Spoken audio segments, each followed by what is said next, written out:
Hey everyone, 412 Sports Cards here today, back with another video, and today is going to be a little different. Today, I'm going to tell you guys about my hobby journey, kind of showing you like my roots in collecting, how the type of stuff I collected and invested in changed, and how that got me to where I am right now. So I guess going all the way back to when I started collecting back in 2006, I was collecting just Topps flagship cards, ripping packs, looking for my favorite players, sleeving them up, and just like sleeping out my favorites in binders. And I mean, subsequently I went back and I pulled the best cards from my binders and like top loaded them. But like I was just looking for the big names of like stars, not rookies. But like I went back and I got some cool cards back in the day, like this 2006 Topps from my first year collecting, Justin Verlander rookie. It's not worth like a ton. I mean, in PSA 10 it is worth a little bit more, but like raw, not worth a ton. But I mean, it's just like cool cards like this. Like this is the stuff that I first got into collecting for, these base rookies. Like I have so much base from 2006 really until present. Sadly, not that much Topps update though. I wish I had a little bit more of that. Some of the stuff's exploded, but anyways, that's what kind of where I started, and I've always been a huge Sox fan. So like my favorite card, like my first like favorite like hit type card when I started seeking out more like expensive cards. This is 2014 National Treasures, notable nicknames: David Ortiz and Scribe Big Poppy, like 17 out of 25. They were hard to come by. I know there are no logos on it, but like I just love this card. I think I bought it for like $70, and like it was my, I mean it still is like an absolute favorite of mine. It's just so cool to have the inscription. And this is kind of around the time that I started to like really fall in love with like the hobby. So I mean, like I got this. I was starting to get on Instagram around 2016. I had someone make this like custom like display for me. It was like, I don't know. I just like found some random guy and he was like who was making these, and I had him make one for me. And stuff like this was super cool.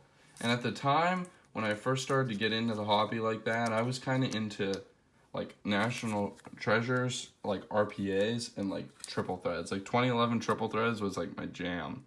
This is in like a screw down case, which is disgusting. I should really change that. But like this is 2011 triple threads. Like I always liked Andrew McCutchen. Like so this is like a cool card that I got.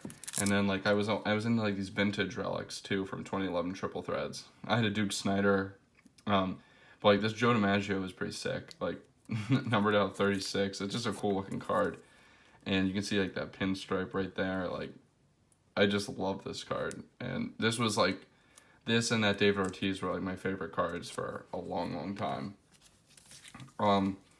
But yeah, I mean, so I kind of was into the triple threads, and then I think this is 2014 5-star. I love these patch autos. I got one of like Goldschmidt, one of like David Wright, Evan Longoria. I mean, these are cool cards. And like Adrian Gonzalez. And these are like cheap. Like these were probably, I don't know, maybe $20 each. They probably are not worth that much now, but like these are cool cards. Like I love these. And that's when like I really started to have fun like seeking stuff out on eBay, was when I was looking around for these, kind of in the phase of like looking out for like patch cards. But like over time, like my collecting started to change. So eventually I started getting into vintage, specifically like 1955 Topps. At the time, I kind of had this vision of like getting a complete set in PSA 7 condition, which was kind of an insane dream considering the small size that my collection was at the time. And I started buying a bunch of random players in PSA 7 and like PSA 8s. They were like $20 for the 7s and like $50 for the 8s. And I don't know, those cards, like as times pass, like I don't like them that much, like because they're just random players. But like cards like this was like this was a huge pickup for me. This Jackie Robinson, like I'm always gonna love this card. It's the yellow is very vibrant, and like it's Jackie Robinson and from 55 Topps. It's just such a cool old card to have. The first big purchase I ever made in cards that was like over $100 was a Harmon Killebrew PSA 7 rookie from this set. I've since sold that to acquire some other vintage, but this one's still around and is not going anywhere. And I kind of showed off like my transition to vintage around like 2000, I don't know, 15-ish maybe.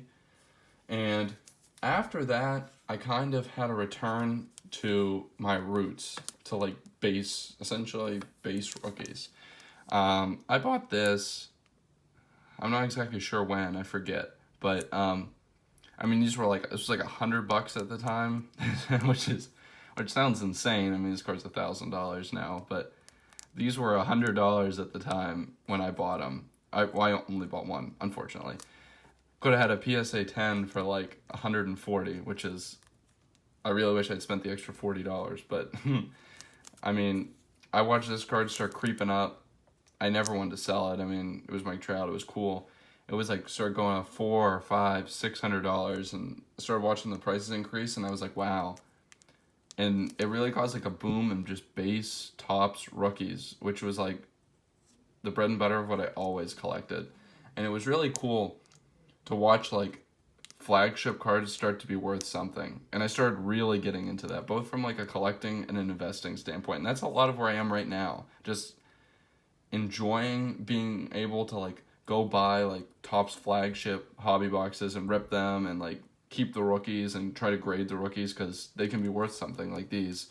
And it's good for collecting, and it's good for like the investing mindset that this Trout kind of put me in, trying to build a collection and like build a profitable collection, a collection that I can enjoy and kind of increase in value over time, which is what I love to do in the hobby right now. That's like kind of my goal, if you will. But I got like some stuff like this inspired me to kind of go hard on like Soto and Acuna. I mean, these are success stories, things that have worked out well.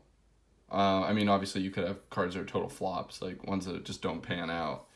I remember I had a small amount of like Rusney Castillo. If you remember him, I think he was in 2015, but like that was smaller. This before I started to go hard on this.